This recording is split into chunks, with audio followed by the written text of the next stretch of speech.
ডান হাতের মুঠায় কিন্তু 3টা চকলেট আছে, বিশ্বাস করো? ও না দেখেও যদি বলে, বন্ধু তুই যেহেতু বলছিস বিশ্বাস করি, যদি করে এটাই আসল বিশ্বাস, না দেখে বিশ্বাস করাটাই আসল বিশ্বাস। চিৎকার করে বলেন ঠিক কিনা? এজন্য আল্লাহ বললেন না দেখে বিশ্বাস হলো আসল বিশ্বাস। অদৃশ্যের প্রতি বিশ্বাসকে বলে প্রকৃত বিশ্বাস। আল্লাযীনা ইউমিনুনা বিল গায়ব, আমার বান্দারা না দেখে আমি আল্লাহর উপর বিশ্বাস করে।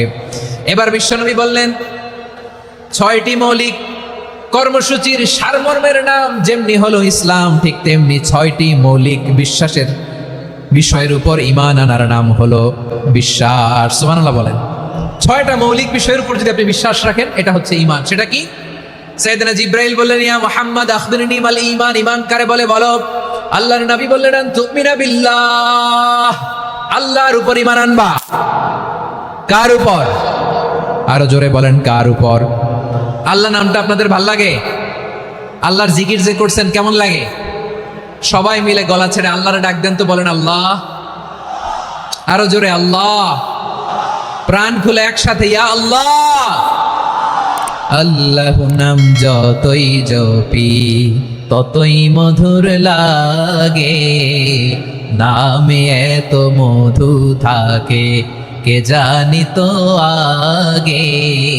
আল্লাহ নাম যতই জপি, ও নাম জপে প্রিয়তম, ও নামে জপে মজনু সম, ওই নামে পাপিয়া গাহে হৃদয় গোলাপে বাগে। আল্লাহ নাম যতই জপি। সুবহানাল্লাহ বলেন। আল্লাহর নাম এত মধুমাখা নাম, এত জাদুমাখা নাম, সব নবীরা এই নামের জিকির করেছেন, সব আল্লাহর ওলিরা এই নামটি জপেছেন। এজন্য এই নাম জপলে হৃদয় শান্ত করে দেয় কে? এজন্য আওয়াজ করে আল্লাহরে আবারও ডেকে বলেন ইয়া আল্লাহ।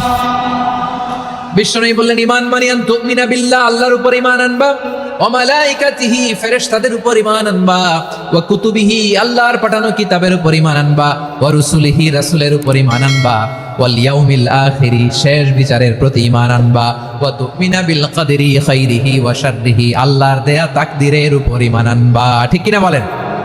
তাহলে এই 6টা মৌলিক বিষয়ের উপর বিশ্বাসকে বলে ঈমান। আল্লাহ ওই ঈমানদারদেরকে পছন্দ করে যাদের ঈমান এরকম মজবুত। আল্লাহ বললেন ওয়াল মুমিনিনা ওয়াল মুমিনাতি, ঈমানদার পুরুষ এবং নারীরাও আমার কাছে বড্ড প্রিয়।